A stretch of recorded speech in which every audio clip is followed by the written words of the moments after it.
Welcome to Entrepreneurial Entrails for some short stories on the guts and glories of being an entrepreneur.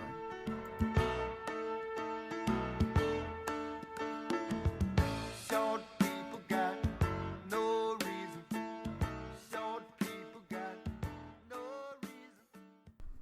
Good morning. It's Monday morning in Entrepreneur Land, and I'm sure most of you that have been starting to listen or what have you have been up bright and early. It's 11:15 here in Burlington. Sounds like I'm late to the party, but I've actually been doing quite a bit of other stuff because the entrepreneur's life never ends. Was working all weekend. Currently, I don't know if I've mentioned this before, I'm currently working on developing services into products.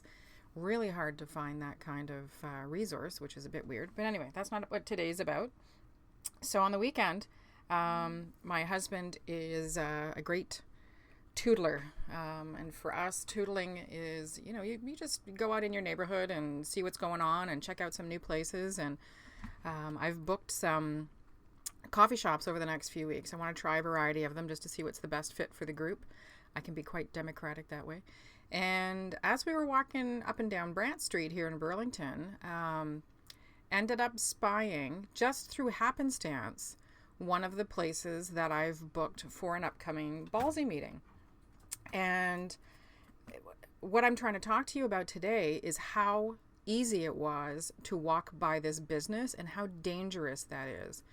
Now, granted, I think from a coffee perspective, they are offering some interesting products and they do break out of the Starbucks mold, but they've broken so far out of it and their decor is such that it is really hard to spot them.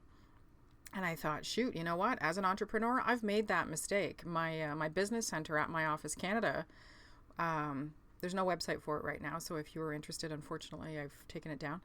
But my whole goal was to provide a space that was, friendly and welcoming, a bit homey, but professional and all that good stuff.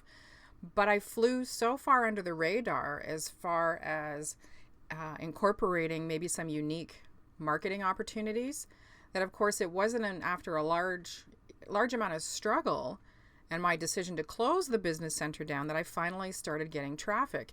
Now, I don't know about you, but most entrepreneurs can't afford to fly so far under the radar. And that's what struck me about this particular place. I found it on TripAdvisor. I believe it was TripAdvisor.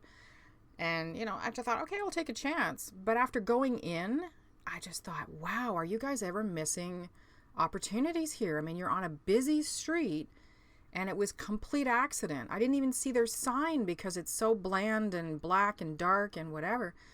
And then my point being, we got inside and there was a book there on the window shelf called Jimmy the Bull. And it is by a guy, Rafael Montesso, I believe is his name. I'm just on his website and trying to get the proper name. And as we're looking through it, yeah, it's Rafael Montesso.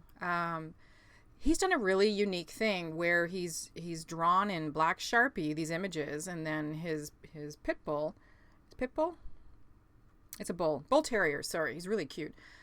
Gets set up in the photos, and there's one is Venus on the clamshell, and the dog is male and still intact, so it's kind of funny, and variety of other shots through there. And all of a sudden, it struck me like, why wouldn't this little shop that's trying to make its name in the Burlington area contact this artist, get some posters blown up of Jimmy the Bull and put them up in their window and make them part of their advertising or something. I mean, obviously, if they had the book in their window, there's some kind of interest there. And they have some local artist work in the area as well. So my point being, if you have started a new business or if your business is relatively new, like in the last year, and you're just noticing that there's not a lot of traffic, take an opportunity to do something really unique. If there's a book of photography or a book of unique images like this Jimmy the Bull, there was another one, Maddie on stuff or something like that. I have to look for it. Also really cute. Contact the artist. See if there's an opportunity to do some kind of partnership, because you're going to get double promotion. They're going to reciprocate and say, thanks, X business, for promoting my stuff and looking forward to a great opportunity. You can rotate the images and it's going to grab people's attention because it's funny and it's light and, people need to laugh, and they're more likely to come into your business than if, like we saw on the way out, people are sort of peering in and the interior is really dark and it's not particularly welcoming and there's nothing. And I know coffee's not all that funny, but come on, like you know, a latte and a giggle and you're good to go for the day. So here's my point. Take an opportunity, look for some unique promotion ideas. Won't cost you the bomb, but take a chance. I didn't take the chance and I had to close one of my businesses. So I'm not doing that again. Now I'm taking every opportunity that's appropriate for my business to promote and partner and bring in some funky stuff and really show off the different stuff that I can do. So I want to hear from you. What are some unique ideas that have cropped up lately or that you kind of backed away from and thought, oh, I shouldn't do that, or ones that worked? I'd love to know, love to share, because all entrepreneurs need those kinds of tips and tricks. I hope you're having a fantastic Monday, and we'll talk to you soon.